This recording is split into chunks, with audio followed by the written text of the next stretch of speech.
Hey guys, Kyle, the Death Knight of Anime here, bringing you my review for My Hero Academia, Chapter 246. And we definitely have a lot to talk about with this chapter. Now, and pretty much before I get into anything substantive, I have to mention those last couple of ending pages with the montage of all of UA's with all the UA students and all the students from from pretty much all the other hero courses who and with them at their internships because that just because first off with that little montage that just screams that we are headed full steam ahead for a time skip, and we might even jump ahead in time, either the next chapter or the next couple. But those last couple pages just kind of said to us, yes, just said to us that yeah, just Horikoshi's way of saying that yeah, you were thinking it, and now yeah, a time skip is happening for sure. And I can't lie, I kind of fanboyed in the way Horikoshi had basically set the ending up, because the way he did the ending is that he presented it very much in the style of Full Metal Alchemist Brotherhood's Promise Day episode, even down to that little blurb at the end of mentioning the Day of Reckoning, and that little blurb at the end with him he mentioned the pretty much Day of Reckoning.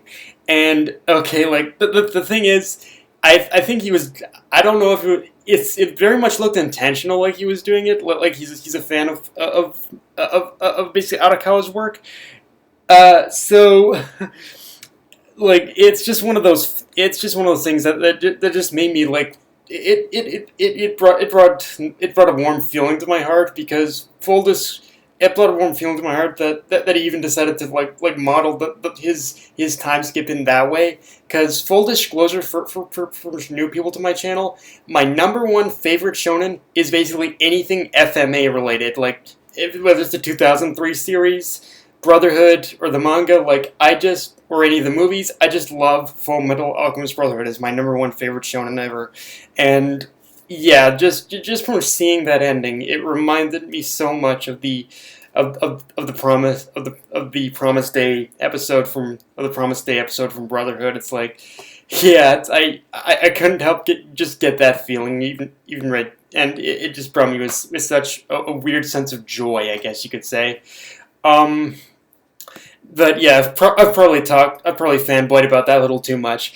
All right, so let's get into the actual episode itself, because to start off, we pretty much we basically get more with from Shigaraki and the Doctor, and if I got an understanding of the situation correctly, Shigaraki is essentially going to forcibly become the new All for One, which finally puts into play, I believe, a previous plot point where he had been gathering up quirks. So pretty much now. Pretty much now, although you're seeing with him in the League of Villains, like gathering up quirks, we're seeing this like pretty much now come into play. But on top of that, we basically also get to see, we also hear from the Doctor and his theory about a pretty much quirk singularity, and how with each new generation of like people who possess quirks, of people who are born with quirks, the quirks themselves become more and more unstable and harder to control. So this in itself, it not only gives us a new perspective on the All Might versus All for One fight, in the sense where wielding such a power is just as dangerous as wielding One for All, but it also casts a really dark shadow over the future of Quirk society in general, in the sense where even if Shigaraki is defeated, well, pretty much society might very well be destroyed is going to be destroyed from the inside out by their own power, unless a solution is found. Like that's essentially. I'm going to go ahead and say that anyone can correct me on that, but yeah, from the sounds of it, even if Shigaraki is defeated, the pretty much threat of people being destroyed by their own quirks is going to be an inevitability, unless a solution can be found in some way in order to help everyone like control their quirks, pretty much. And that also kind of brings up a scary thought of pretty much like, and the thing too about this is that it also brings up an even scarier thought of babies being born with quirks, and them being killed by their own quirk. That's another scary thing I just thought about with pretty much with pretty much with pretty much the doctor bringing this up, is that like a newer when basically a pretty much new baby is born with a quirk, the pretty much baby in itself could be destroyed pretty much. Like it's pretty much inevitable. So yeah, this just says that this just says that unless society can in some way reform and pretty much find a way in order to help like the quirk society in the future, like quirk society is going to end up destroying itself. It isn't going to matter of the divide of heroes, villains. That isn't going to matter in the long run in the future if no one can even control their own quirk. Can even control their own quirk, because whole society is going to cease to exist in that case. And let's talk about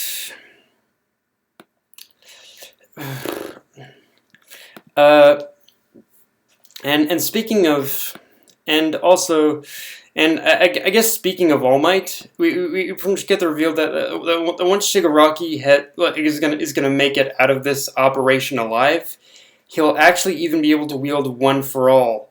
So this in itself just pretty like this once again changes the entire landscape of the game, because if Shigaraki is going to be able to wield One for All, this actually puts the origins of One for All's quirk into a new light, in the sense where with this new information, and we look back on the origins of One for All and how it came to be, it's sounding like All for One might not have even been the. It sounds like All for One might not have even given the quirk to his brother out of kindness or pity, but All for One ended up giving the quirk to his brother because it was a quirk even he wasn't able to control, which honestly also explains why throughout history that Prince All for One never even made an attempt in order to take it back, because he probably knew that even if he were to take it back, it would be a quirk he wouldn't be able to control. So yeah, that in itself just raises just brings a whole new set of perspective into the relationship of basically All for One and anyone who basically wields the quirk of One for All. So yeah, that it's pretty much like they're pretty much two dueling paradoxes almost that are destined. Like it basically feeds into the whole thing of the two being destined to fight each other. And let's and with that said, well, let's pretty much talk about I think we definitely have to talk we definitely have to talk about Shigaraki's declaration in this chapter when him saying he is going to kill All Might, which because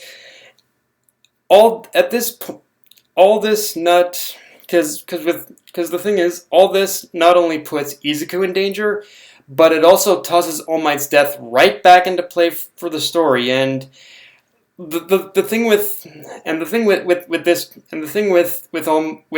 Shigaraki's declaration is that it pretty much throws All Might's death pretty much back into play in a sense where I'm thinking they are not. Where in the sense where All Might is destined to die. Like even if Izuku tries as hard as he can in order to keep him alive, he's still going to die. And the thing is, even more, and what makes me even more scared, and I've never been, and this chapter, like, it built it up in such a way where I've never been more scared.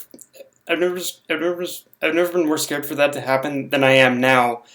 with what's been revealed. In fact, it's the thing is, it's actually kind of amazing how after this chapter and Shigaraki's declaration, I know exactly how this will go. Yet at the same time, I get the feeling Horikoshi is still gonna throw us for a curveball in some way. Like with everything that with Shigaraki's declaration being thrown in there, and everything we learn in this chapter, it's like I know exactly how this is going to go, and yet I think Horikoshi is probably going to have his own plan for this as well. So yeah, we'll just have to wait and see for sure as to how this plays out. But I think one thing is for sure is that All Might is still going to die for sure. This definitely puts that like set in stone into play for sure. Um, on a lighter note, I feel the need to mention how I kind of chuckled at the whole conversation between from Re-Destro and Hawks in the sense where it was so hilariously blatant at how each of them were just waiting for were just waiting for the other to in order to give up the ghost on their awareness of the truth about the other. I can't say for sure if that is exactly the case or if that was the intention, but it definitely came across like that. And but yeah, like it was a tense situation. Don't get me wrong, but it was also kind of hilarious. Like it was hilarious just with the conversation itself, but it became tense when you realized that probably what they were doing is they were trying to like pretty much fish information or just a confession out of the other almost. Um, yeah, and and of course with this and of course with the information revealed that pretty much Endeavor knows, it's basically gotten to a point where yeah where it's gotten really bad to the point where it's basically as I predicted before the what the protection what the government is doing now is they're basically turning the pretty much students of the different hero academies into pretty much into pretty much child soldiers like the students are all becoming like pretty much soldiers that are going to be required in order to go to war on the dot, that are going to be required to go to war at a moment's notice, which also proves just how much the government has lost faith in the pro heroes themselves, that they're willing to put children on this new battlefield pretty much so easily. And yeah, so that also just kind of that adds a new layer to it as well, for sure. But yeah, guys, that's my review. If you enjoyed the video, like, comment, subscribe. Follow me on Twitter, Facebook, and Crunchyroll. Death Knight of Anime, signing off. Later, guys.